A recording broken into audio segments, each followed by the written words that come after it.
So, welcome to the Vitamin P Coaching Podcast. I hope you're doing well. Happy Friday, and I wish you a great week ahead.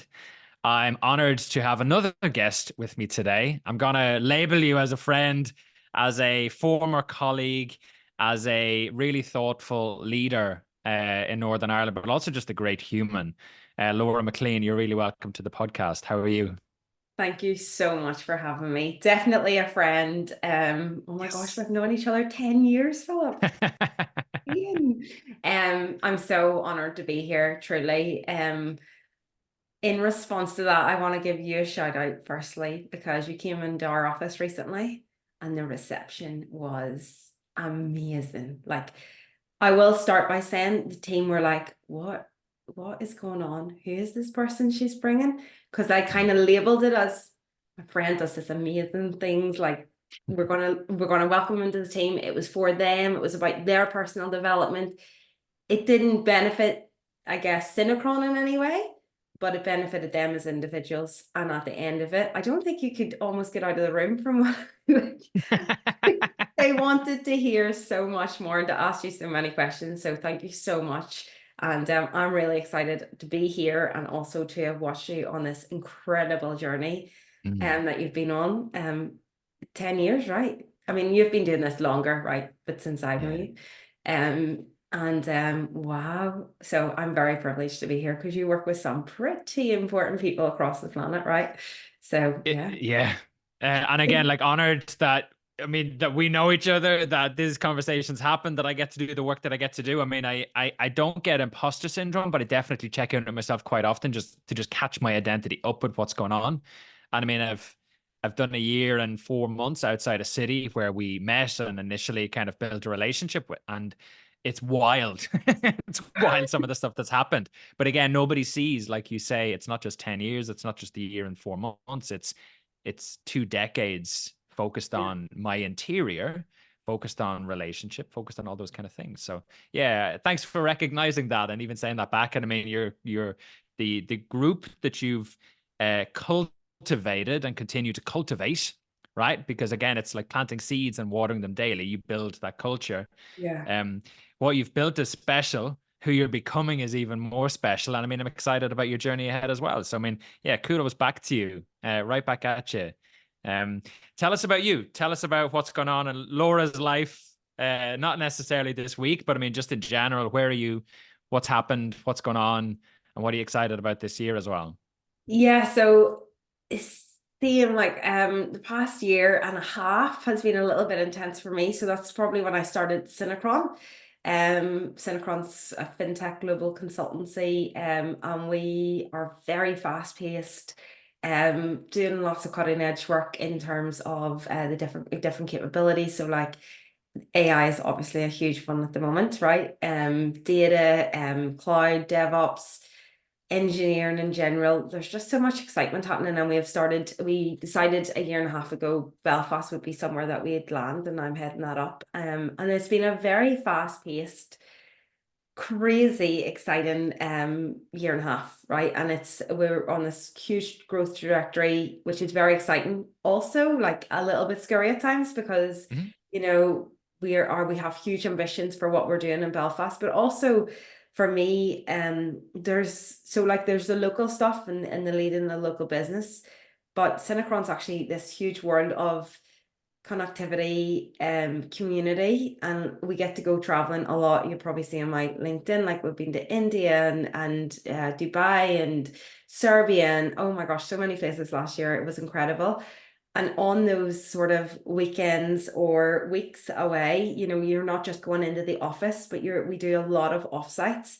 And Yeah. those offsites are just about having fun, building relationships, working together across the globe to really bring that team together. So I am sure it's a huge expense to the business, but the rewards are very they're brilliant because I can pick up the phone now to someone in a different country, and we've actually worked with each other, or we've played some ridiculous game together, or we've went on a treasure hunt, and we've built teams, and we have everyone gets into the activities really funnily, and like it's been an amazing year of like trips and learning stuff and learning about myself on that journey as well. So from a work perspective, very fast paced, lots of stuff going on, and I'm very excited about the future as well, and where Synchron is heading within Northern Ireland.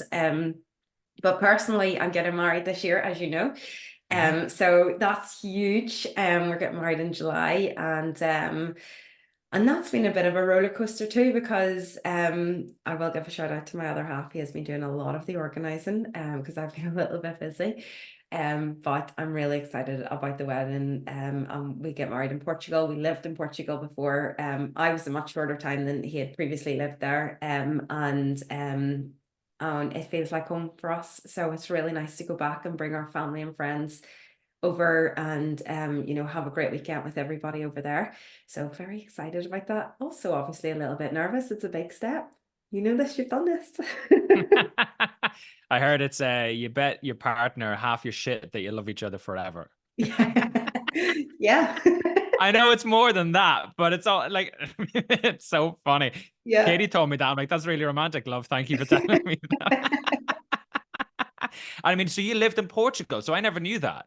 Yeah. So when I say that, Dee always kind of gives me an eye as if it was a few months for you, Laura. Like, yeah, calm down. It's the first time I've ever lived away from home, though, right? So it's a big deal for me. But yeah, we done it during the pandemic. Things were still shut down here, like it was still quite strict. But in Portugal, some areas like things were opened up, and we like to surf. I try to surf, Dee can't surf. I want to distinguish the both. So we were able to like get up, go surfing in the mornings. We would have like this surf cash guys would pick us up in their van, and then we would all head to whatever beach had the best waves and get in. I definitely done lessons from the minute that I arrived in Portugal still to the minute that I left. So there wasn't much progression for me, but it was always fun. But just getting into the ocean in the morning, right? Absolutely phenomenal way to start your day. The sun was shining all the time. I get it. I get why people go to hot country. I love living here, but and Belfast has always been, I'm born and bred here. But it was really phenomenal to get the opportunity to experience living in Portugal. I really should learn that language. I think we'll probably retire, or at least, if we're lucky enough to have a retirement home there, then that would be fantastic. But yeah, so it was a place called Cascais outside Lisbon, and it's like this mini city. I would definitely recommend it for anybody. It's just an amazing place, and the people are amazing. So I loved it. Yeah, it was great. But when it was Christmas, I obviously had to come home, and my mom would have killed me. My brother's in Australia, so two of us, and then my other sister's here, but two of us being away at Christmas, that would have been too much for her. So yeah, I came home for Christmas, and then and then I got a new job, and then site lead, you have to almost be on site, and COVID had kind of gone away at that stage. So yeah, it was great. They've done some research on people that have lived, sorry, let me say it a different way, not people, leaders that have lived abroad for periods of time, and that it actually makes them more innovative because your mind literally has to expand to include two different cultures. And I mean, somebody I worked with previously was Russian, moved to Tampa, and then had to move back to Russia. Right. And if you imagine you living in Portugal versus Northern Ireland, I mean, where you drive is the opposite. So your brain has to expand to include both. It's the same for many different areas of your day to day and stuff like that. I mean, did you notice like different standing out to you over there that you would just take for granted here? Yeah, I think, yeah, definitely. Like even just like food, right? Something as simple as that, like, or there actually one area. So you and I both love the gym, right? I am a real routine person, so I love going to my gym and and also knowing everybody in my gym, and then so I go to Momentum, and we're a small group PT. So it's, you go in, you look at the board, and that's your workout, and everyone's doing the same thing, and you kind of support each other through that. Whereas, so we were like, well, they don't have small group PT, so maybe we'll try CrossFit. But CrossFit was like CrossFit what we had maybe 10 years ago. It was like one exercise, and my brain couldn't compute that. So I ended up then going to like, just I wouldn't say like a normal gym, but like a better gym or something like that there. But then having to train but on my own, really different. Like almost struggled with it a little bit because it's been so long since I've done that. Yes. And then just like, yeah, we did. We actually hired a car and went around and seen like different places. Like we went to Nazaré, which is like you know, the surfing capital, and the 40-foot waves. We didn't surf in any of that, but you know, but even just like seeing different areas, and also we cycle loads and we walk loads, and we don't do that here. Like we don't. Yeah. So yeah, we might try and walk and stuff like that, but it's so much easier to walk along a sunny promenade than at lunchtime. I'm making, and you make the now like I've the last 2 days I haven't at lunch until 6 p.m. Right, Yeah. not healthy, and I have not. Now I've been walking about as in meeting room to different meeting rooms, but not on a walk. Whereas there you were kind of like, no, no, let's go out at lunchtime because the sun's shining. So it's completely different. And I love stuff here as well, right? I like being in my routine.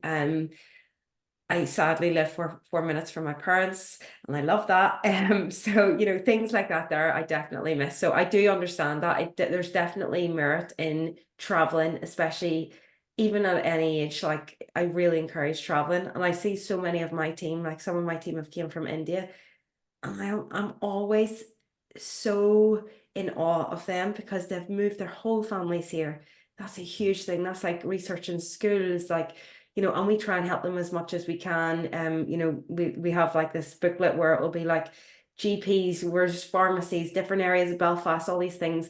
But like there's so much to consider when you move away. So yeah, so I don't know. I'm always like that person that does that is super brave. I really think Yeah. there's a brave thing because it is the unknown, right? It's like you don't know what's over Yes. there.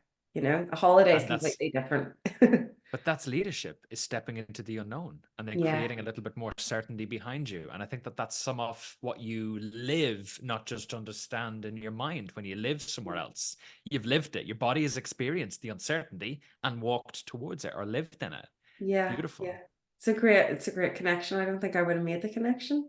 Thank Yeah, you. it's like I think it's Clayton Christensen or something like that is the guy's name.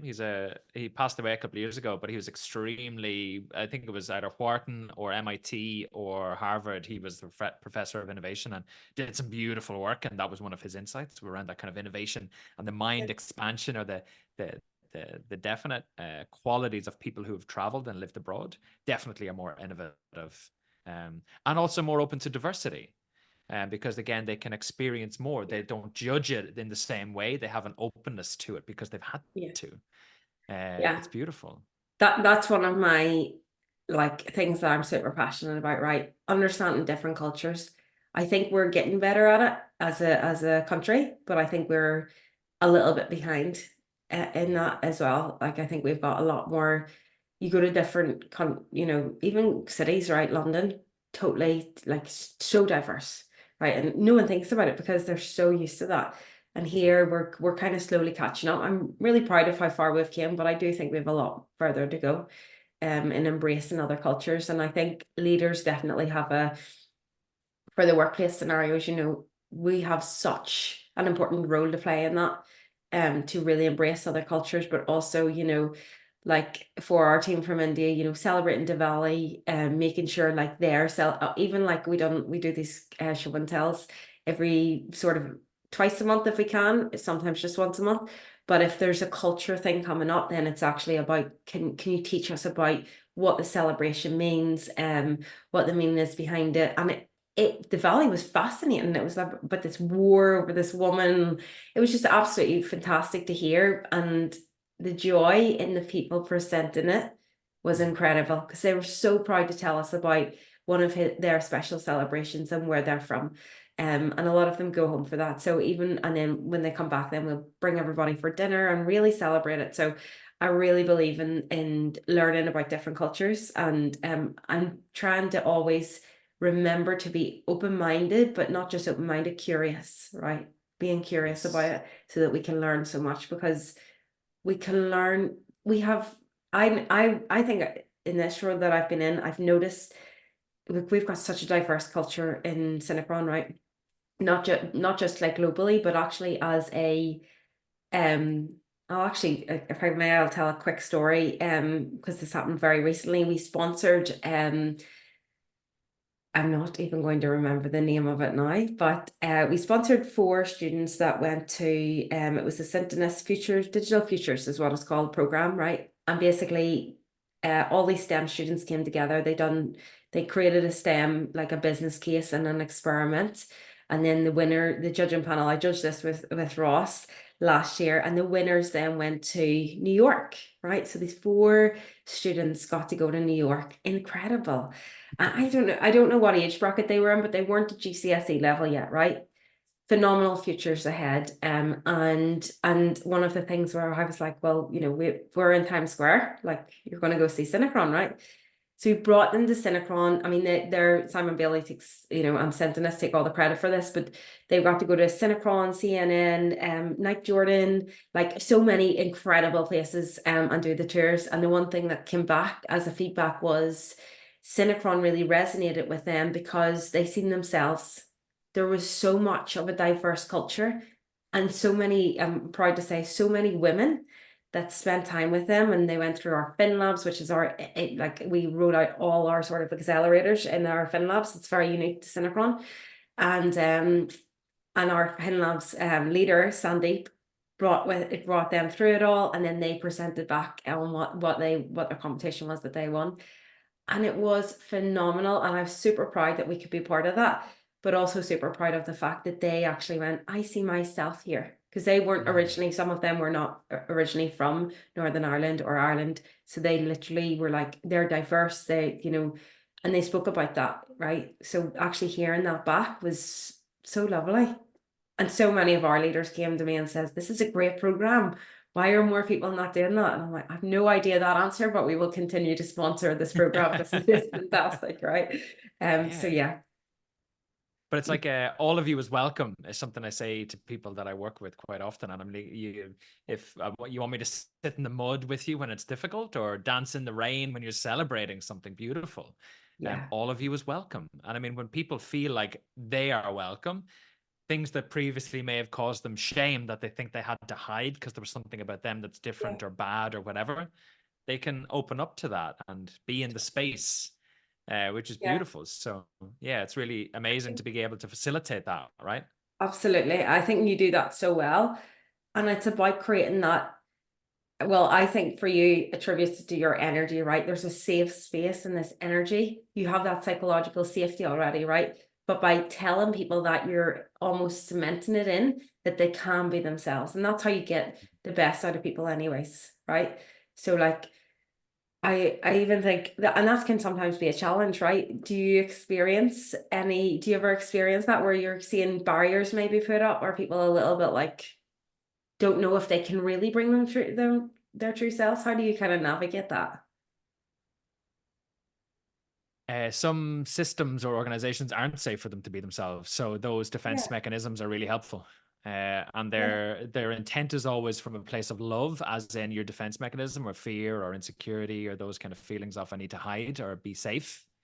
We put on an ego or an identity to fit into some of the workplaces. And I mean, that's what some of the transitioning between roles or organizations, you're casting off who you needed to be, and you're finding who you are and stepping into more of that and embodying that a little bit more. So it's recognizing who you are in comparison to that, and maybe just how you're flexing your style a little bit. But sometimes you're in a system that you don't belong to, and it's not that you're wrong or bad, it's that it's just not where you're meant to be. 100%. I love that. That was not the answer that I don't know what I was expecting, but it wasn't because I knew you were going to say to me, well, what were you expecting? Yeah, but I mean, maybe the second part to it though as well is we leave behind the sense of belonging. So even if we don't fit, we still get some sense of community or belonging. And so stepping beyond that is isolating or lonely. But what we don't realize is if we walk through that, we get to this new tribe that embody more of the values or more of the openness to who we are. Because so let me give you a really bad example. Taylor Swift, the group, let's say the company only listened to Taylor Swift, but you really like Miley Cyrus, giving you all the musical history of Philip Brady here, right? If I want to listen to Tay-Tay, I have to step beyond the group, lose that sense of belonging, but there are lots of Tay-Tay fans. Right. I just haven't found them because I was in the Miley Cyrus group. So it's that isolation, and again, supporting people on that walk and encouraging them again to say, it's okay to be who you are, but they must Yeah. give themselves permission because the environment might not do that for them. And then Yeah. having the confidence to just continue to walk towards it. 100%. Do you think for a workplace, something that I like to do, a little bit of a practice, I guess I learned this from a bad experience, was I call it like leaving the luggage behind. So like if Beautiful. something isn't like quite fit in for you, or I think one of the biggest lessons I've learned is to recognize when a company's values do not align to your values, Mm. because then it's that what you say, you're never safe enough to be in a place where, because you're not aligned just generally. And sometimes you're in the interview process, and I think the more senior you get, the more important this becomes, right? Because Yep. to do the investigation at the very early stages, because it's like, if this company doesn't, well then you're exposed at a more senior level, so it's Hmm. not going to work. I think that's I had a very bad experience on one of my site lead roles, and that was and there was a very definite difference between our values. Mm. um but I love that I went through that, because if I didn't go through it, it would not have led me to Synchron. And Yeah. also it wouldn't have led me to understanding the importance of ensuring that those values match mine, and how much, even as an individual, as like one little contributor in a huge company or even a small company, you've got to make sure that bit is connected. Otherwise, you're never going to feel part of that community fully, or you're always going to be, maybe bad terminology, but watching your back, so to speak, or Yes. just afraid to like be your authentic self. But also, if you're in a leadership position, then you're never the true leader that you can actually be or should want to be, right? So Yes. that's been one of my really key lessons through my leadership journey. But if I didn't go through it, Philip, I don't think it would have brought me to today, you know? Yeah. So Can it's, I yeah, can it's I really respond to that? important. Yeah.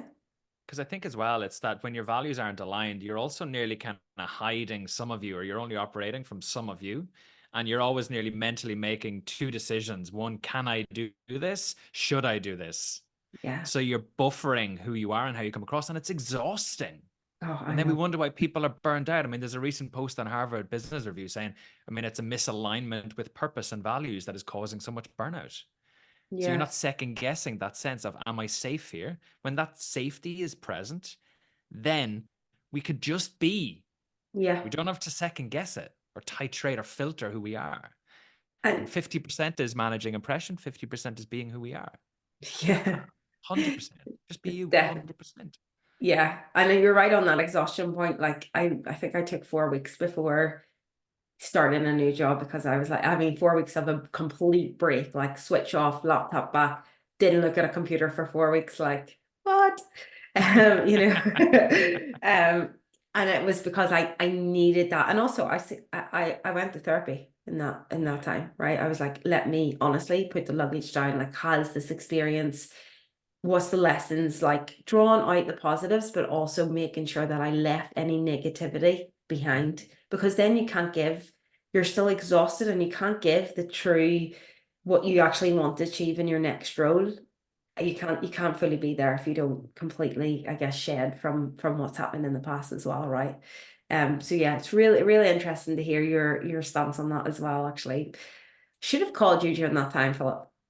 That's okay. I mean, for next time. So, I mean, Yeah, always here for you, right? But the other thing as well is, so I go to therapy. I have multiple yeah, therapists. I think we should normalize these things as just yeah. part of being a human, being a leader, being thoughtful, and just wanting to live as much of life as we can. And so, I just wanted to make sure to say that back as well.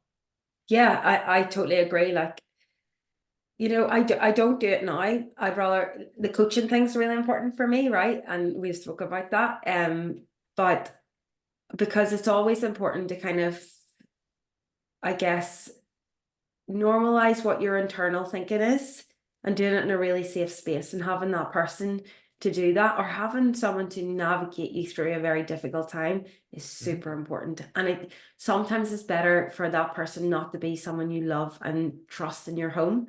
Sometimes it's better to get a third party to help you through that, because they're seeing, I mean, I meet with a very special lady once a month. a girl, Carrie, and I honestly, I'm so privileged she gives me her time. Like she's just incredible. She's had an incredible journey. She's retired kind of, but like still working on boards and all the rest of it. And her insights and her perspectives and her experience teaches me so much.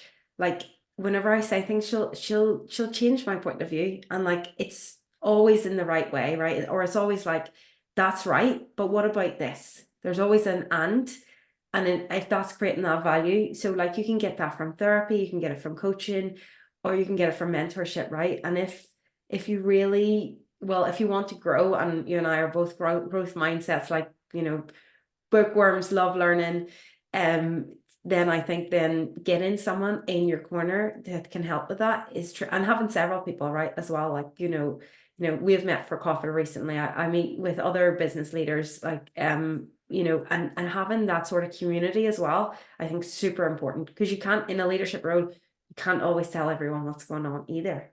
And you Yeah. need to speak to your peers or someone third party to kind of bounce ideas off or innovate, right? It's not always about bad stuff, it's about sometimes positive stuff. Like, what's your business doing? Should I be thinking about some things of that? How do we bring in someone like you and to meet the team, like they develop off that, so I mean, leadership's, gosh, it's an exciting space to be, but there's so much to think about as well. And it's forever. Yeah. So you have to go slow. There's an African proverb. It's there's much to do, there's little time. We must go slow. Yeah. Yeah. And also knowing the power of saying yes. Someone I know always says that, the power of saying yes. But also sometimes the power of saying no, and knowing what's right to say no to, I think is huge. Sometimes I think we get caught because of social media, not knowing when the part to say no is. Because you get caught up in sometimes, is this the right thing to do because it looks good? Like you're in this, right? There's a almost like everyone shows their highlights or their reels in their life, but like nobody shows the days when you have a cry or you're on the sofa and you're resting, or like still in your PJs at 4 p.m, something like that. So I think there's a little bit of that as well, and keeping that like what's right for your team or what's right for you in the forefront, or what's right for the business in the forefront of your mind, is super important as well. I do think at times that's something, and that's why having a coach or someone there can really help balance that, because you can get a little bit distracted. The world that we're in today is about consuming so much information, so many different ideas, and like not, and then staying true to your goal is often hard times to do that if you're constantly scrolling on your phone or seeing different things. Then it's like, well, what's true for me, what's right for what's right for what we're trying to do here. I think that's also been a huge learning, or maybe an observation, like I done a little challenge for myself where I kind of been staying off Instagram for a while, nothing to do with work, more about my shopping habits. Like I'll be like, oh, that outfit that they're wearing is really nice, and then you go, and then the next thing it arrives at the door, and I was like, I got it. Like, I'm getting married, cost some money, so I'm like, I have to stop, right? So with a little bit of self-control, I've kind of been staying off like TikTok and Instagram as much as I possibly can. Unless I want to put up memories that I want to look back on. That's my rule, right? So at the moment, it's been going really well, and it's actually kind of allowing me to recenter and refocus. Beautiful. Strange, like it sounds silly, but it's happened. It's worked. It's amazing. Yeah. Yeah, I've app locks on my phone that I can't go on any of the social media on my phone between 9 and 5. you need to teach me how to do that. Yeah, I mean, it's easily done, but I mean, the difference I noticed during my day, I'm not chasing the little quick hit. Yeah. I was noticing my attention was just not as good and not as kind of able to do some of the work. My cat's gonna make an appearance. Mm. And I definitely notice a clarity that's developed, but also a spaciousness. It doesn't Yeah. feel as busy in my head. It doesn't feel as overwhelming. Yeah, I'll show Yeah. you how to do it. No worries. But Thank I you. think, I mean, the world is speeding up. We're being Yeah. demanded of more. I mean, we're asked to do more. I mean, tell me how you balance doing, because again, your role will demand a lot from you physically, emotionally, cognitively. So, I mean, in your mind as well. Yeah. How do you balance that with being and recovery and recharging and re energizing and getting back to Laura, right? Versus Yeah. Uh, Nearly who you become in chaos or stress. Yeah, it's a great question. Very relative to how I'm feeling right now. So yeah, I think I'm going to keep it honest. I don't think I've been doing a good job at that. We over Easter we went to Cork. It was my birthday and Easter all in one, so we were like, right, we'll go away and we'll celebrate it. Um, and I was off on Friday. So I was off Friday and then Monday, Tuesday, right? So that's a good 5 day break. It was really needed. And work's been chaotic, right? March for us is the end of the financial year, obviously. So, but it's also like we're very much our year starts in April. So a lot of stuff happens in the lead up to coming up to March. And then the trip in India is always in March because then you're basically I'd be getting on stage to talk about what we're doing in the next year and what my Yes. intentions are and how we're going to grow. And it's phenomenal to do that. But also then you come back and all the work that you didn't get done through the week that you're away, it's still waiting for you. Then there's like, I don't know what it was. I think I've said this to you before. This year, it feels like everyone came out the gate super motivated, which was great, but like super busy from the first week of January right through. There was no let up like whatsoever. It was like this, so many external events going on. And when you're building a brand, you have to be at all those events. Like you need to put the energy into going, it's a lot of weekends, it's a lot of evenings. And hey, I'm not complaining. I actually love it. And I love meeting other people. But Easter was very key where at the end of it, when we got back, my other half says, so good to see like the more chilled, relaxed you. And I was like, yeah, it's been a minute. Like, I don't think I've been like that because there's so much work to do. So I think I'm really trying to personally, really trying to get better at being in a routine. So like before I started Synchron, I wasn't traveling as much. I went to the gym 5 days a week. I eat super healthy. That actually went out the window last year. I drank way more last year than I would, and not through like going home and drinking. It was about social events of like constantly drinking, right? And you see, like you and I have the whip, right? So you know that like your sleep pattern, or I don't know if you have whip, but you do have whip, right? Have an aura ring. Yeah, it's the same, roughly the same. Yeah. Yeah. So so that sleep and that recovery is like really hit hard, right? And so Yes. that started to annoy me. So this year I have been really conscious about eating properly, right? I think that really feeds into who I am as a person. I really believe in, eat good, feel good, right? I used to swim for Belfast and our coach, this is it, like we used to swim from 5 a.m. to 7:30 a.m. in the morning, right? And I don't know why our coach, he was psycho. He used to walk up and down the pool and be like, and you could hear him underwater, which is you gotta be really loud for that, right? And he used to be shouting like statements like, eat shit, feel shit. You need to be giving this all you've got. Like he used to be like, like as like a 12-year-old or a 14-year-old, you're like, ooh, like, it was insane. But looking back on it now, absolutely hilarious. But so true. Like his statements all still, I can still hear him, right? And so I think for me, it's about getting in routine, eating healthy, sleeping properly, right? I'm an 8-hour sleeper. I can't see it ever changing. And drinking loads of water. So I told you I started the CMOS, so I'm on the CMOS journey, which is meant to, give clarity and have so many minerals in it, and I think so. I'm on that journey. Let's see how it goes. But it's really intentional about like and having a PT, so important. Like I could like people go, that's so expensive. That's not. That's an investment into you. Your body is your vehicle, and I truly believe that as you nourish it and grow that healthiness, you will see so many more rewards off the back of that. And people, I believe, sometimes if you're not in the fitness scene, and it's not even about being in the fitness scene, but people sometimes have this, oh, you go to the gym, one of those types. I've had that said to me, and I'm like, what's wrong with that? Like, why is that a thing? I'll tell you something interesting. Because my CEO was sort of touching on that recently, all the offsites and the things, drinking has went down, and the amount of people that's in the gym at 6 a.m. before our day starts is incredible. And our Oh, CHRO, she like takes us through. She's like, we'll do a morning of yoga when she's around, right? We'll do like, we'll all see each other in the gym, and you can kind of do your own thing in the gym, but then we'll always have a morning where we're like, right, will we do yoga this morning? And the group keeps growing, right?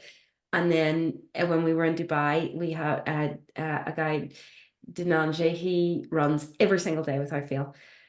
And he was like, do you want to come for a run? And there was so many people that turned up to go for that run. It was really warm, by the way, like even at 6 a.m. Don't recommend in Dubai doing that when you're Irish. Just can't cope. Yeah. But it was so incredible to see so many people. So I think the world is getting healthier. Like I do feel like that's a thing, but that's how you recover, right? Part of it is definitely, so I mean, we're knowledge workers. I mean, we're rewarded for our brain's output, but Yeah, we forget that your brain is not just this thing that your body's not this thing that moves your brain around. It's the thing that has needs. It's an like the human within us. And it yeah, sounds like Synchron then place uh have an appreciation for the body, not just yeah, the mind.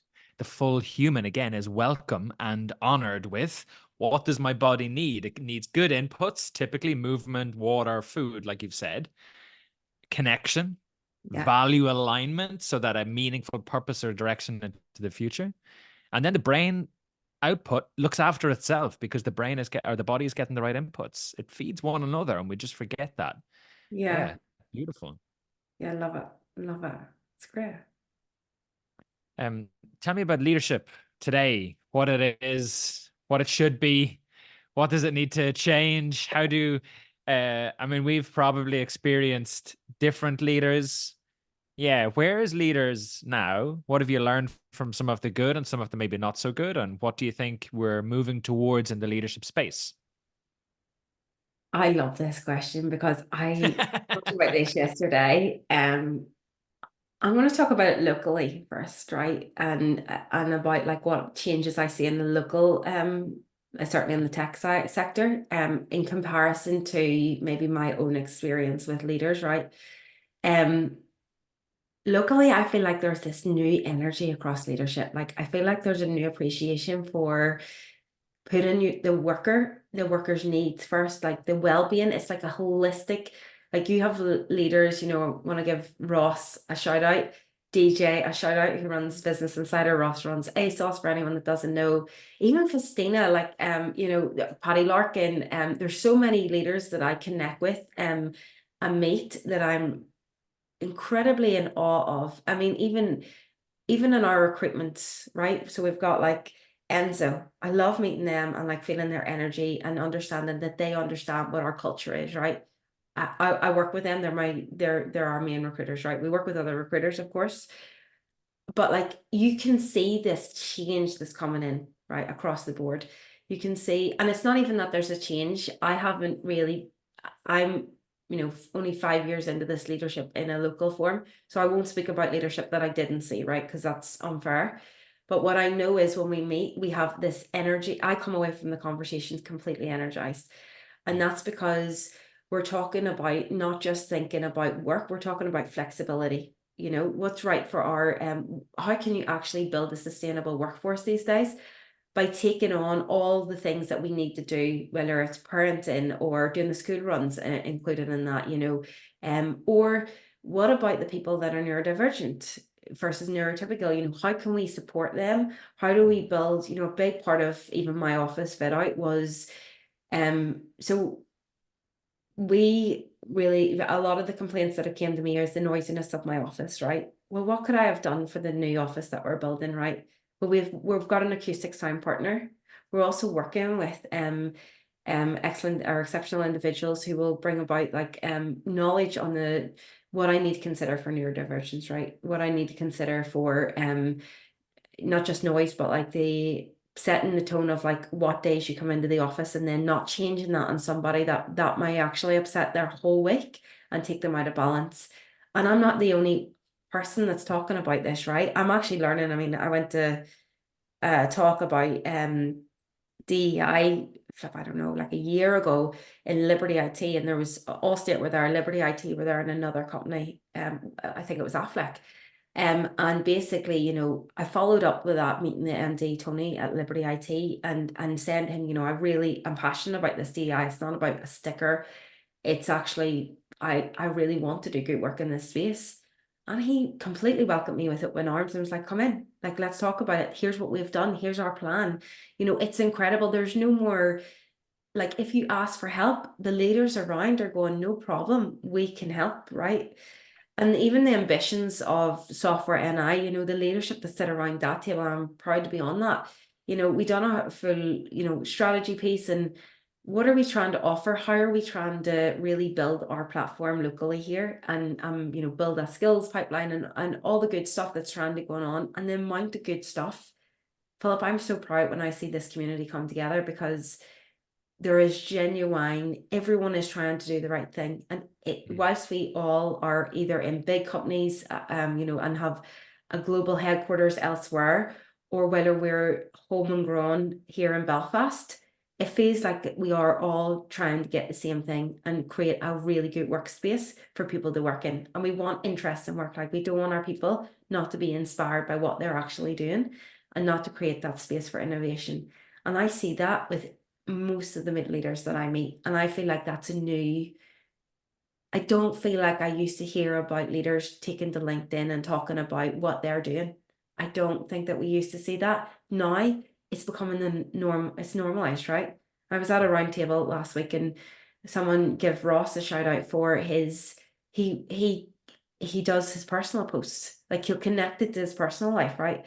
And that, someone was saying, like, that makes, like, the person hadn't worked with him, but they spoke about how they were able to connect with him or feel like they connected with him. He's a real person. He's not just this big boss, and he certainly does. He's so approachable, but that's a good example of, like, what we're doing. And I think even, like, we're not in competition with each other. I want to support the other leaders around, and I believe that they want to support me. And, like, if something's going wrong in my business, I 100% will pick up the phone to other leaders and say, have you gone through this before? How did you deal with this? And taking feedback on doesn't, taking a little bit of other people's experiences can really help you decide what's the right path for you, right? And what's right for your business.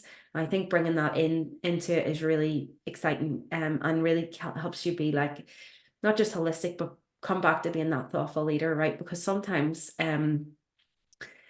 if something's going on and say it's not great and it is negative, you can become emotive about that. And emotion, as you know, the emotional brain can overcrowd that rational brain. And that little rational brain, that's why the deep breathing and the Wim Hofs of the world are really making a difference, because that rational bit is a bit like, take the emotions down. Let's think about this logically, right?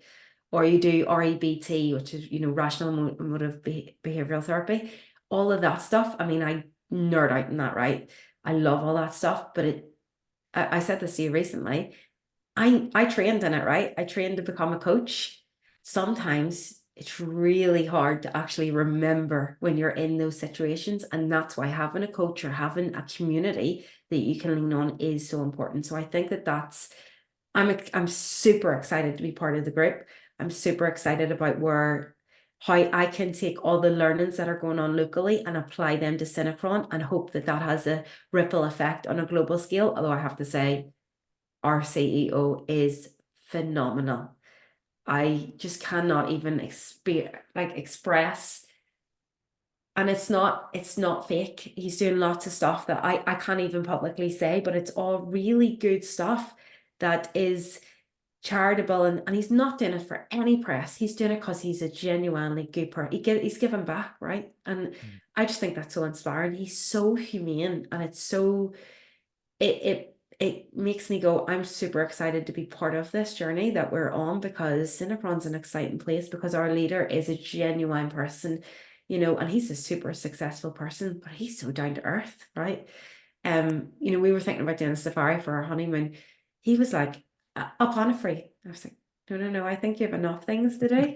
No, I got an email of, like, here's, if you're having this budget, this is the places you should go. If you've got it, this is the itinerary. Like, I mean, what? I was like, this is incredible. Like, and he remembered that conversation, and then and he also Yeah. brought like a book and an album where he could show me like all the different types of savaris. And I was like, this is so thoughtful. So I really think it's important to really surround yourself with good leaders. And if you don't connect with your leaders, I think read that room and go, this isn't right for me, right? And it's about really connecting. That's like for any individual, I would say the same. And even like if even my interview process has slightly changed, like how I assess someone is more about their attitude, their energy, they're willing to learn. Yes, we need right skills and all the rest of it, but actually the skills can come after the fact, but the energy and the attitude is huge. And that really helps build that culture and stabilizes that culture. Um, so yeah, so I think it's super exciting. I have had terrible leaders. And I'll touch on that because I know it's probably a really long answer. But I will touch on this. So I had the bad experience that I had. I had a really poor experience with the CEO, and the stuff that came out of his mouth was, I don't think he had heard the Me Too campaign, right? And it was really like, wow, okay. But strangely, it didn't impact me, right? And I thought, that's really, I mean, I took it on board and I processed it, but it wasn't like, I couldn't understand why this didn't have this huge impact, right? And this is after, like, I went to the therapist and I was like, right, this is what's happened. And she's like, well, you're very rational about it. Like, what's going on? And what had actually came out of those sessions was actually, I didn't look at that leader and say, wow, I want to be exactly like that person. I actually had zero respect for the way that they behaved and how they acted, and their values were like, I looked at that person, I went, I'm 100%, I'm going to be the opposite to that, right? Mhm. Um, and actually knowing that and acknowledging that and understanding that allowed me to just go, boom, that's okay. And hey, good luck for his future and all the rest of it. But mine is going to, like, I'm not using him as inspiration. I've never really spoke about that publicly, and I know it's slightly cryptic. I'm not going to get into the what happened, but the realization is the important part, right? I think sometimes it's about coming back to that rationalization of like, okay, well, that happened. It was an upsetting time and upsetting things were said. But actually, if you don't want to be like that person, then we shouldn't give that person so much power to actually impact who we are. Because I think you told me this, you're your own story. And if you don't give that the energy into the story, then that's not your story. But the learning might become your story. But actually, it's like, well, how do you apply the lessons to make sure you don't become a leader like that, right? So I think that's super important. Yeah, sorry for the long-winded answer. Perfect. No, but I mean, it's also what I'm learning about authenticity is that you can only develop authenticity in relationship to other people. So, for Yeah, example, in this example, you know who you're not because of what you saw or experienced. yeah, So then you know how to move towards what does feel right, who you do want to become. yeah, So, I mean, there's always uh, somebody, Thomas Hubel talks about trauma, and he says, really difficult situations are great food for growth. yeah. We I mean, don't it's think great. about it like that, right? It's tough, but it's so true. It's so true. Like, we would avoid it if we could, right? Like, Yeah. you want to have every job to be the best job and like the best experience. But as you just said, it does that make you grow? Not always. Like, sometimes you can coast, but it's the bad experience that you go, oh, I don't want to do that again. Yes. And if you're coasting, you're bored. Oh, And I know.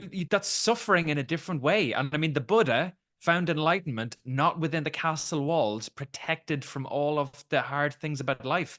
We want some struggle. We just want to care enough about the struggle or the problems that were solved. That's the antidote. It's not to have no problems. You will get problems. Your brain will find them. It's have problems you care about.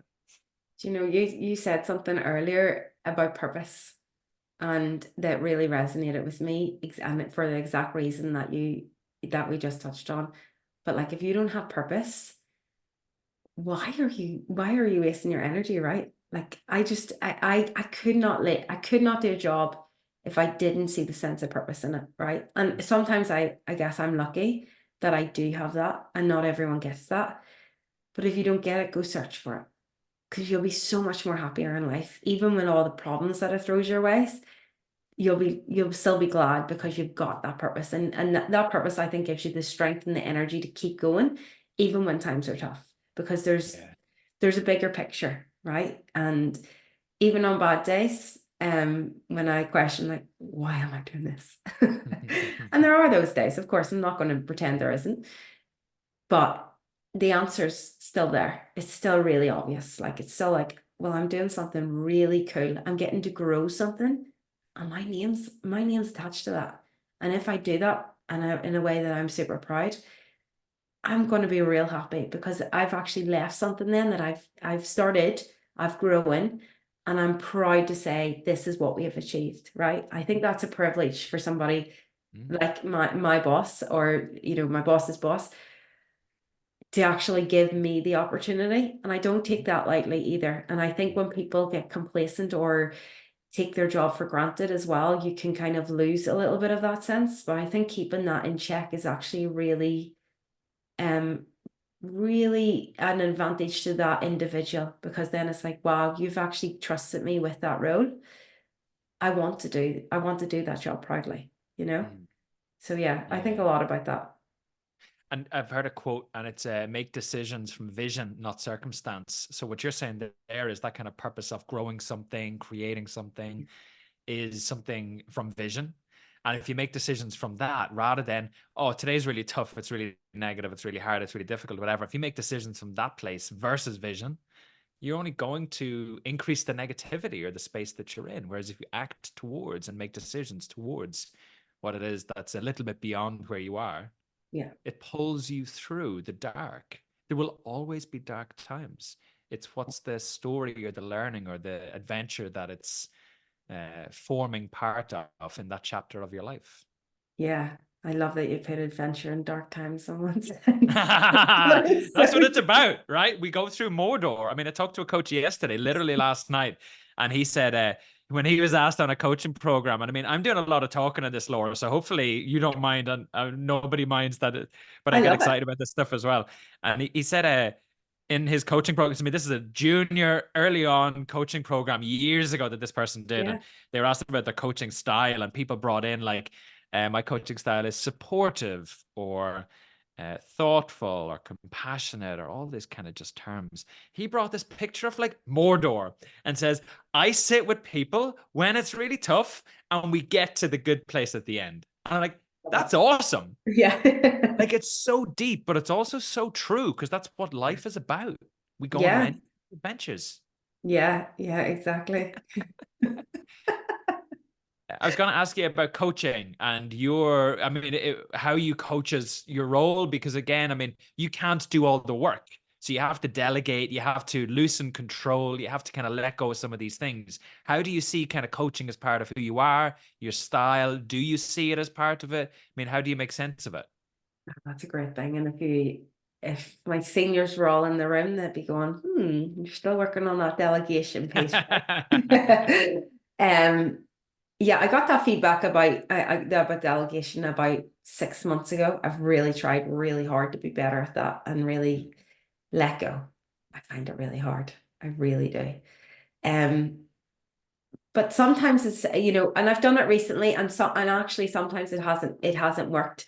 And I've kind of went, oh, and that's because maybe the coaching wasn't where it needed to be, or that person just wanted to try something on their own. And I had to let them do that to allow them to come back and say, I don't know the big picture. I'm like, that's okay. Coaching, I think, is a massive part of leadership, right? I think, you want to bring people on the journey with you, especially if you're growing something. I mean, our plans are go to 1,000 people in Belfast. That's really tough, right? And that's not an overnight journey. That's a long journey. But to actually get people on that journey, they need to buy into your vision too, and they need to understand. So coaching for me is really about giving people the way forward for them, but like by gently being there to support them through it, and by knowing that failure's okay. Like, even like two people contacted me today and they didn't pass an exam, right? They're really disappointed. And I was like, I'm really proud of you. this exam had nothing to do with what they've learned in the past. This was them throwing themselves into the deep end. And actually, they probably came away learning so much more than Mm. they even are giving themselves credit for, because all they see is, I did not pass.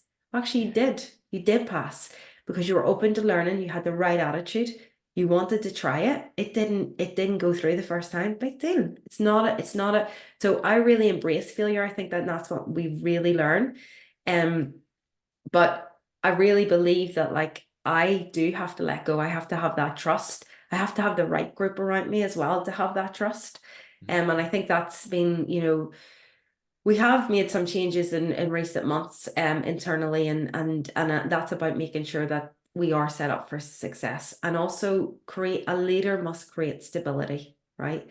Mhm. You must be able to have the right people with the right attitude. If you've got senior people who are maybe not as positive, then that impacts the rest of the team. There's a ripple effect out there. So it's knowing, and then having and navigating those conversations can be quite difficult, right? Because then, you have to kind of cater to, well, people's feelings. So I think as you know, done a lot of coaching, and coaching's about asking, really, for me, part of it is about asking the right questions to make people, help them think differently, and to Mm. also get them to see different perspectives. And the coach should even have a coach, right? Because we need to get outside ourselves at times, right?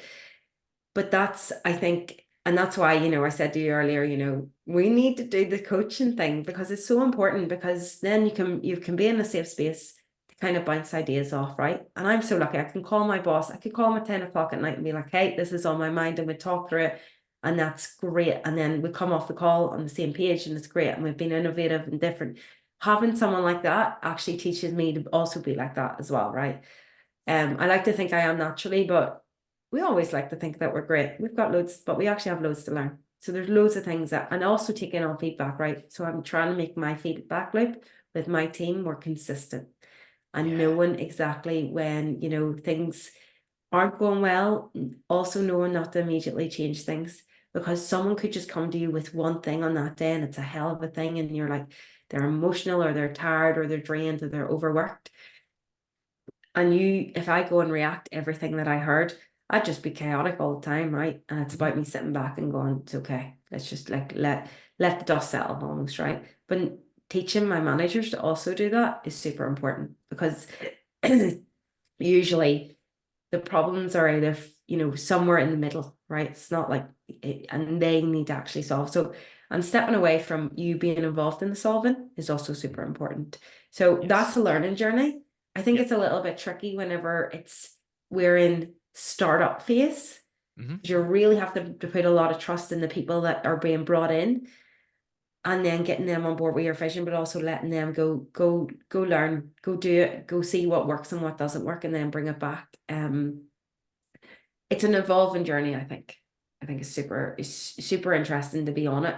And I've learned a lot about myself in the last year, and about my leadership. And I think it's super important to take stock at times. And it's okay not to have done everything perfectly either, even for me as a leader, right? That's okay. And letting others know too that that's the same. Like, they have to be in that safe space to know. Otherwise, you're not going to get very far, in my opinion. And what I heard there is that kind of openness to learning, taking in the feedback, adjusting your style, but also then kind of role modeling that, not just you to team, but team to you as well. And that kind of loop like reinforces high performance to some extent, right? So being open Yeah. feels like part of the work. Yeah. And at times felt I'm probably too open. And that was a lesson I had to learn as well, right? Being Yeah. super transparent, even just the seniors, not always a good thing. You gotta tailor it back, right? Um, and learning that, and it's about getting that balance, right? I think that's been super important for me, to kind of do that. And also communication, like the style of your communication. I don't know, it's so important. Like, it's came more and more and more to light. Like, emails come. I've learned about certain things. I just pick up the phone. Emails, people get really defensive on emails sometimes, and you're like, Mm. it's not what I meant at all. Like, So I often now pick up, wait, is something that happened during the week and my boss is in New York. And if I had sent him an email about it, I was like, I don't think he's going to take it the right way. So actually what I done then is I just picked up the phone to somebody else in New York who could help with the situation. And we just needed clarity around it. And I was like, hey, just go have a chat. You're involved in this too. You go do that, come back to me, and then I'll follow it up with a conversation on the other side. And you know what? It was solved in 20 minutes. And if we had had an email, it would have been email after email after email. And it just would have taken ages where we got something resolved so quickly. And it's just about having those relationships, but also knowing on what topics is what's the right form of communication, right? Yeah. Super important. Yeah, and it's that like what's yours to control in that as well is not the other person's reaction, but it's almost nearly adjusting the style as you're getting feedback from how they've responded to it, so Yeah. that you know then going forward actually what's helpful in this situation is this, what's helpful in this one is this, and then it helps your decision making as well, kind of evolve towards something more useful. The other thing I was thinking as well when you were talking was you don't just go from zero delegation and doing everything to delegating everything. Yeah. There's like a DJ fade from one song to the other, and Yeah.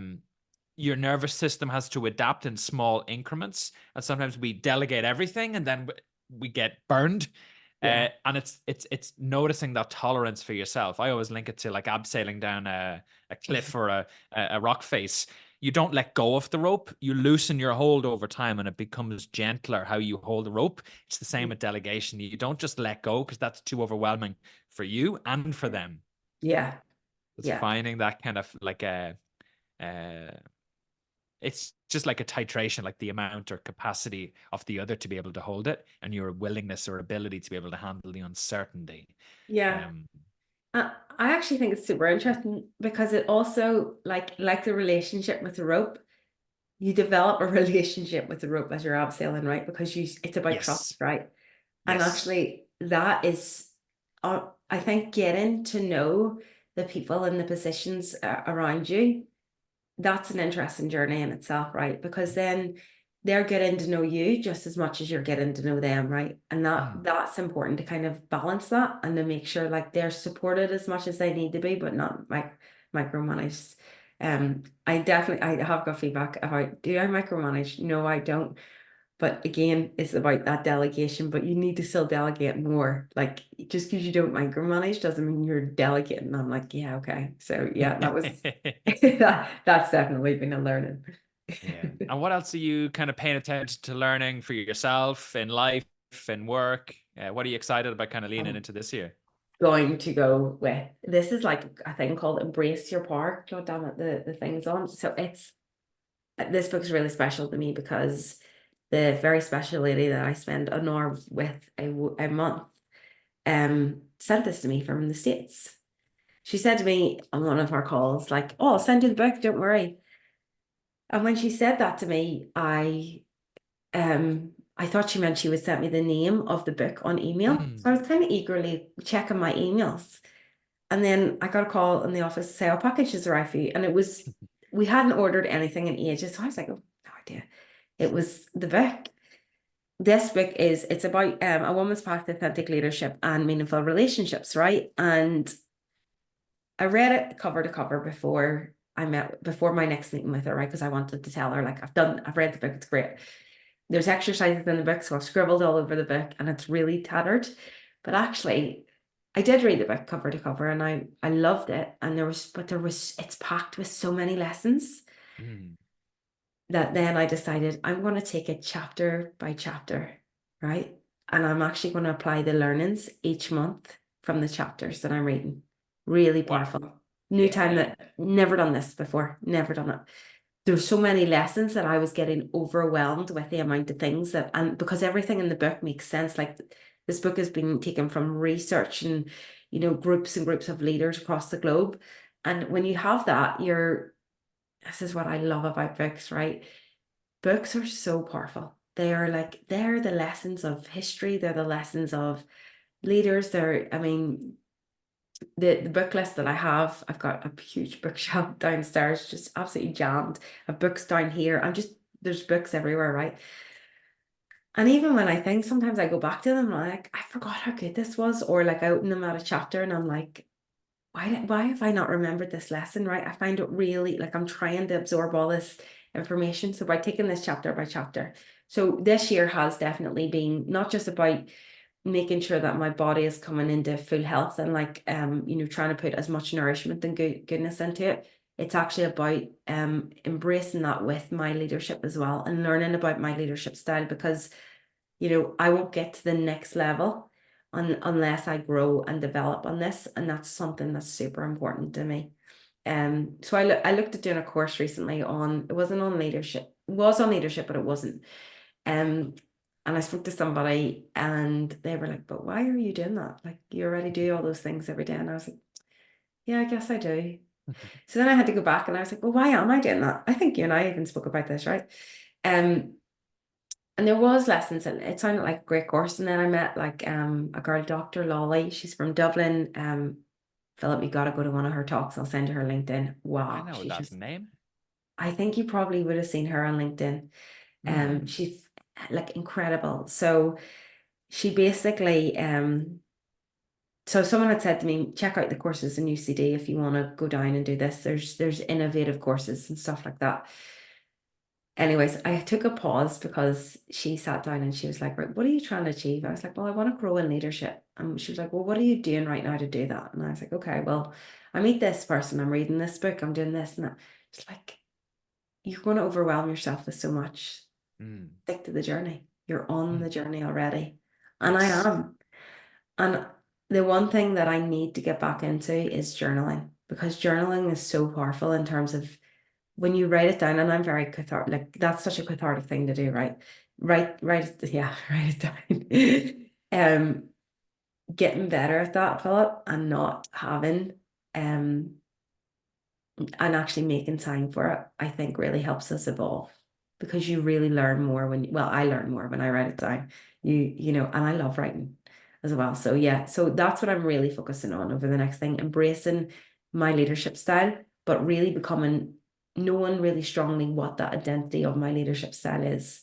And that's a journey in itself, like knowing I'm being really strong about, no, this is it. Like no imposter syndrome. I don't need to validate that with anyone.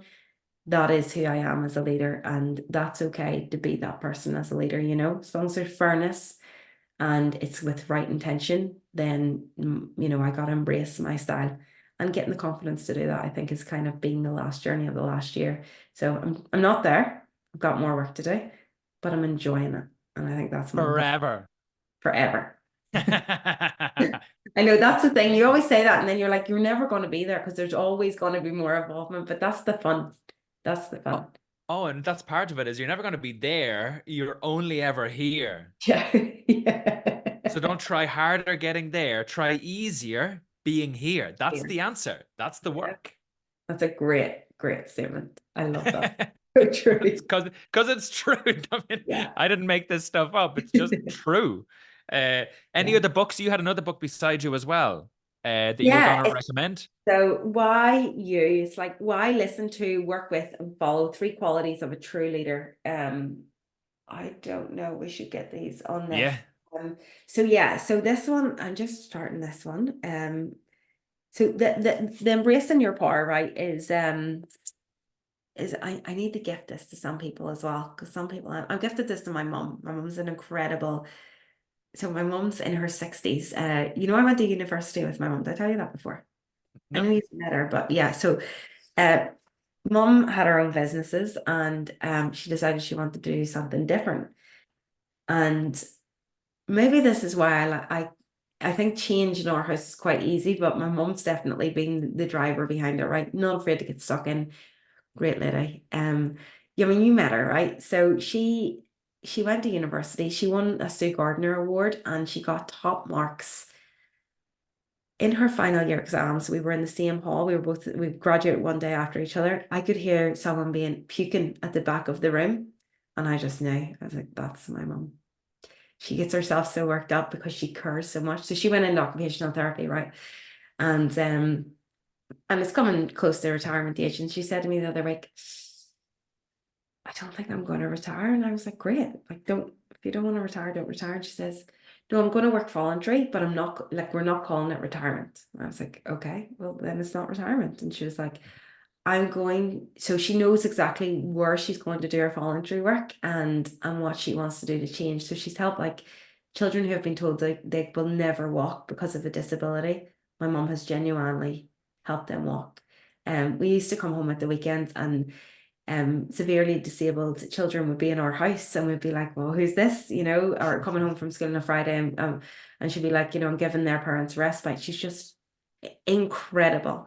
But yeah, so so I got gifted her the Embracing Your Power because I think she needs to believe in herself a little bit more.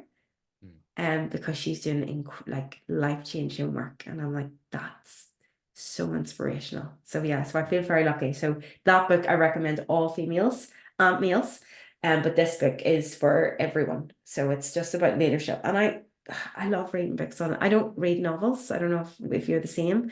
Everything's about leadership, psychology, coaching, mindset. Like that's my jam. I just love. I met with someone yesterday, and it was literally just. I think we spent a bit of time just talking about books, and like we got super excited and nerdy because, and I know you're the same, right? I would love. We should swap libraries. Like we could open a library. That's the thing, right? Only yours would be scribbled all over. Exactly. Yeah, Exactly. yeah. So Um, yeah. yeah, it's definitely a high value, it sounds for you, but definitely one that I think is a kindred one for me is just learning and Yeah, openness to growth and the future and stuff like that. So yeah, I see that in you. yeah, And there's energy there right behind it. So yeah, honor it. yeah. Honor No, I it. love it. What did I not ask you that I should have, or anything like that that you want to share beyond what you did? Um, no. Um, I don't know. I think we could probably talk for hours. I don't know that you didn't ask anything.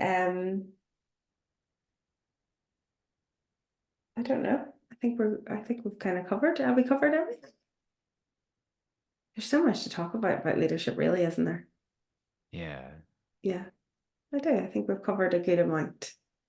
I hope so. And We can always do a version two, Philip. I'll yes. come back for version two, three, four. I just keep inviting myself. I want to have your Yes. dog to mind. Just outside the hedge. Hello, Philip. Do you want to walk your dog?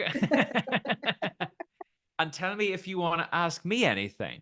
Oh, that's a great question. I do have a question for you. I'm curious about what the future of vitamin P over the next short-term future, right? Well, actually, I know your long-term future, I think, but I'd love to hear both, a little bit of both. Like, what should we be on the lookout for? Like, really exciting stuff that you're doing in this space. I'm super proud of you.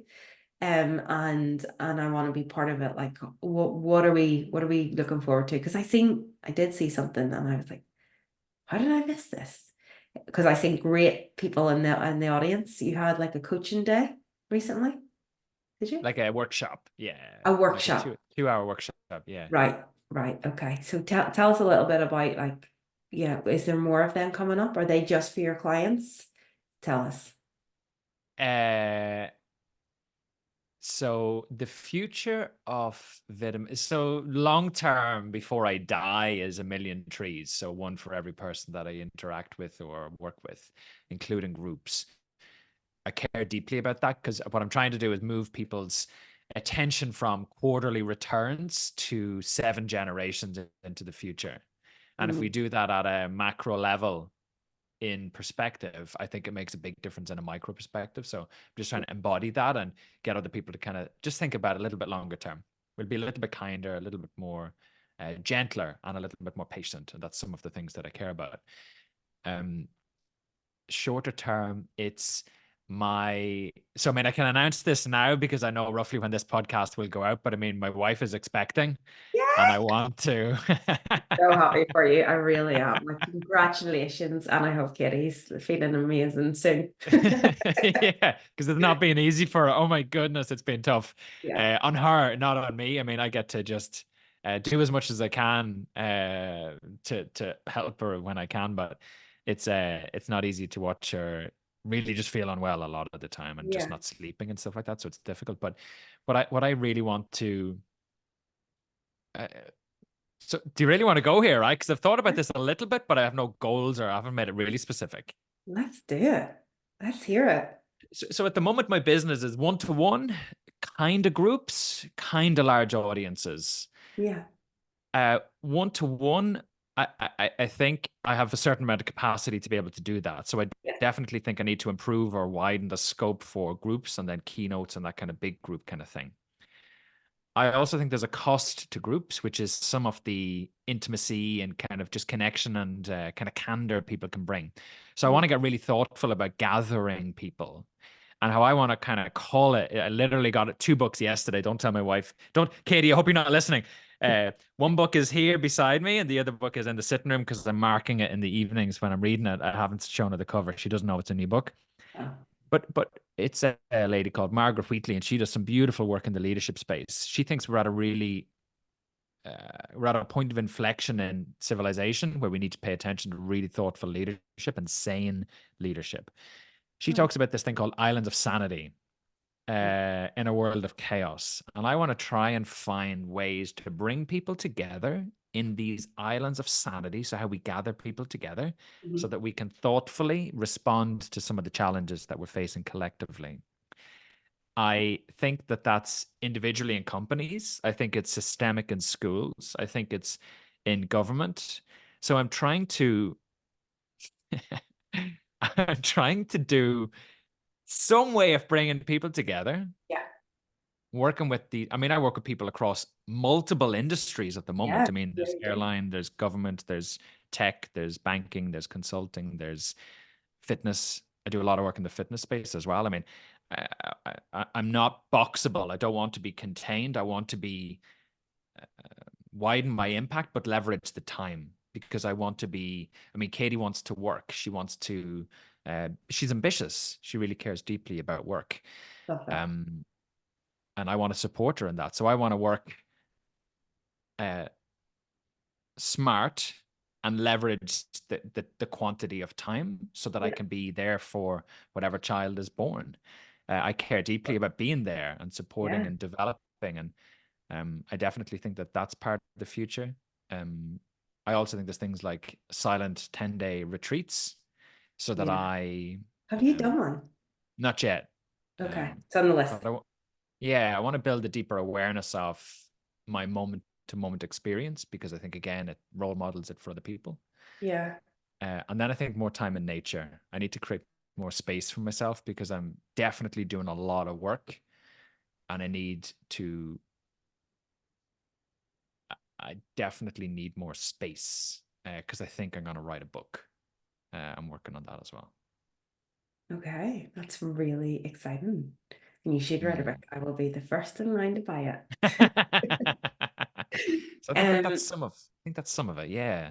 Well, that's a lot. Like that's quite incredible, really, isn't it? I don't know Mm. if you follow Jay Shetty. Yeah.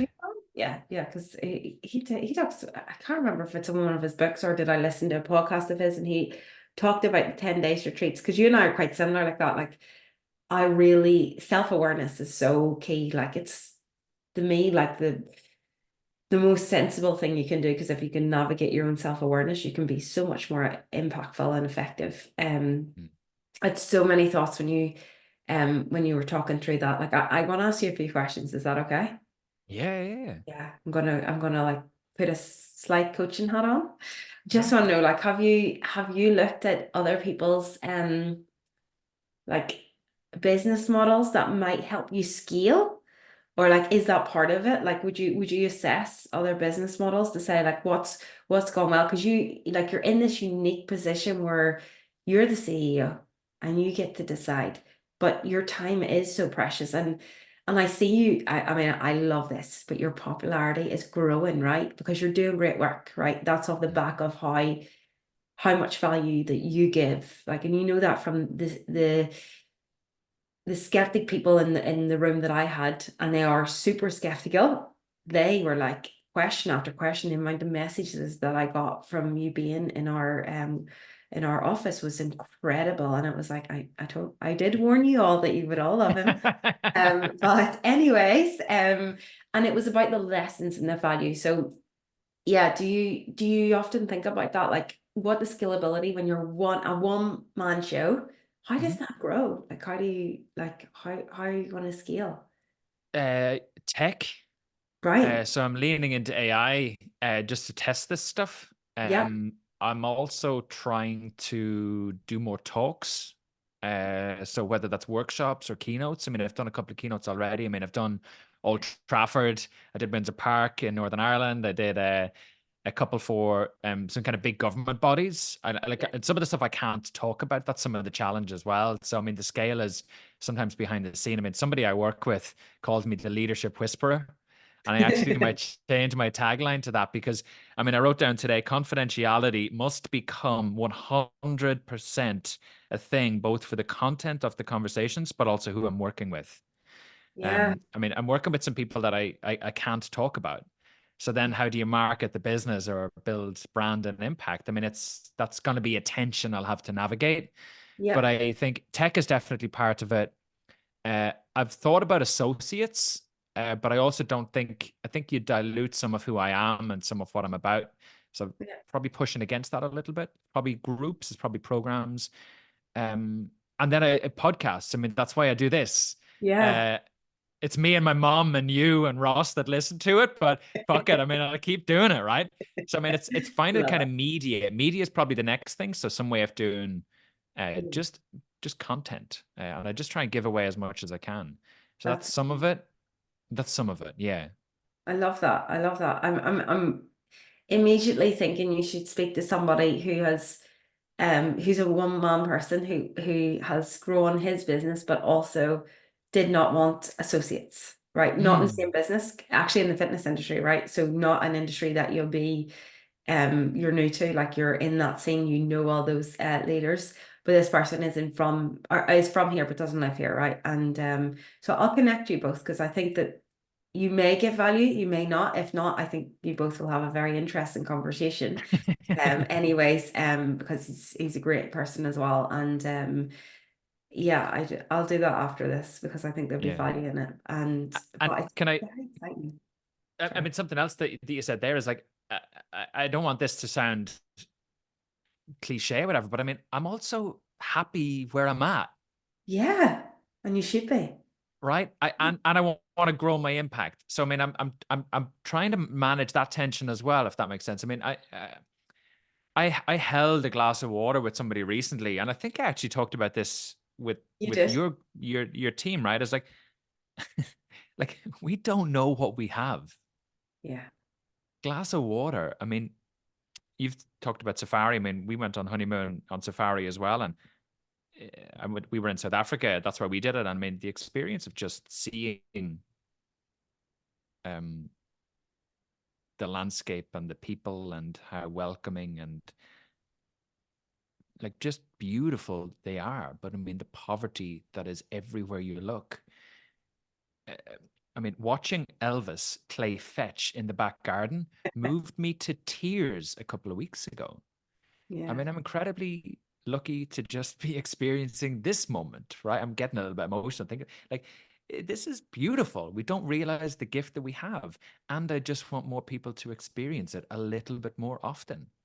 Yeah. And I I- love I'm that. just trying to, I mean, and that's why I think people like you, and I mean, I've so many, I mean, my clients are my biggest cheerleaders. I mean, they're singing from the rooftops. I mean, it's beautiful. I don't need to do all of the scale. Uh, Yeah, and that's a real so makes me think about two things. One is somebody who has been doing her own business for a while and she's exactly the same. And she made peace with that. She's like, so many people say to me, you should get other people working for you, but I don't want to. I'm happy where I mm, am. And I said, that's yes, powerful. That's really yes, powerful. yeah. That does not mean that she's any less ambitious than anybody else. That just means she's really at peace with where she is. She knows she's doing her business is sustainable, it's right, it's profitable, and more importantly, she loves it. It's not work for her, Mm, right? And that's that. that's taught me hearing that and thing has taught me something, right? I think my biggest downfall personally is I'm always seeking the next thing. Yeah. That's not a good thing, right? This is the first job that I've ever went. I think this job is a long-term job, whereas the other ones are maybe like, I'm going to do this for 2 years. Or Cinecon's the first place, but that's because of the experiences it's given me, right? Yeah. But just getting to that stage and being at peace now is has been a journey. And even that, like, I'm still talking about growth, right? So I'm not fully there, right? Whereas, and the other thing that so we have a financial book club in work, and it is so active. It makes me so proud, actually. Like, there's so many people that get part of it. We read the book, we come together, we have pizzas and beers, and we debate over the book and the lessons in the books, right? And people are whipping out like notes and all, and it's brilliant.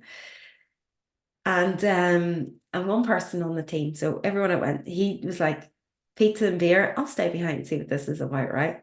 So it was in the evening. So after it all, I said, look, I know you haven't read the book, but do you want to add anything to the thing? And he goes, yeah, you're all money obsessed.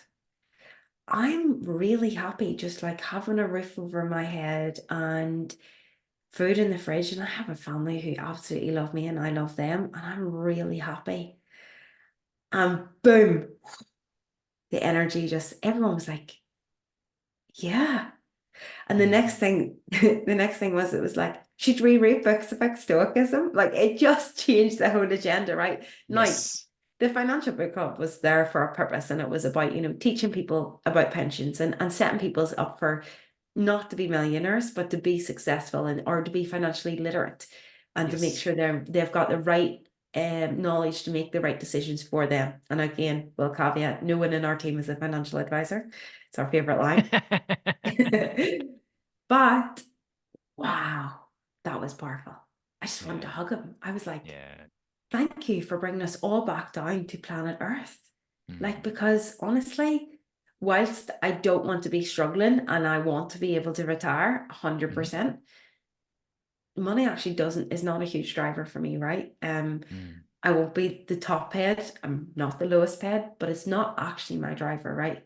Stability Mm. and actually creating a future that my parents were able to give me, which honestly is based on love and happiness, right? We got really lucky because we got to do the sports that we wanted. My family are fitness fanatics, right? So but actually, I have a really strong belief in the correlation between your cognitive development and fitness. Like, so we swam, as I said earlier. I was a straight A student. I was a nerd, so I'm not going to pretend I didn't have to study. No, no, I love studying. I barely missed a day. First day that I missed in my secondary school was actually because I had quinsy because I wouldn't tell anyone I had tonsillitis. So it got so bad I had to be hospitalized, but I didn't want to break my 100% attendance. So, but I go straight out because your brain's active, you're absorbing and all this. So, anyways, I just thought that was really powerful for him, that person to make that statement, and it really shifted. Like, why? Yeah, why are we're getting too obsessed with this? It's a fun idea, but it needs to be staying a fun idea. And Yeah. also be able to expand into other areas, not just financial book club, right? So yeah, I just wanted to share that. Yeah, beautiful. And I mean, there's nothing wrong with becoming, so Yeah, kind of growing into the future, but it's from a place of yeah, being and becoming, and the connection between those two is a really nice loop, but we get lost in the becoming and we never focus on, let me just rest where I am. yeah, yeah, Um, 100%. yeah, I'm really glad to have rested here with you, Yeah. recording this. Thank you for having me on. I absolutely had a ball. Like, we can have coffee soon. We have to grab. I'll have to work half a day. Um, um, oh, thank you. Seriously, from the bottom of my heart and from the bottom of my heart. I'm so happy for you and Katie. Congratulations. This is wonderful news. I have goosebumps. Like, I'm so happy for you. thank And you you. will be incredible parents. Like, and Elvis and Ludi, right, will be Elvis and Ludi. incredible Yeah, companions as yeah, well. beautiful. Thank Yeah, you, Laura. Appreciate you. no problem. I appreciate you too. Hopefully we'll see each other very soon. Yes. Good. Thank you for your time. I appreciate it. All right. Much love, Philip. Mwah. I will see you Thank soon. you. Bye. Bye bye.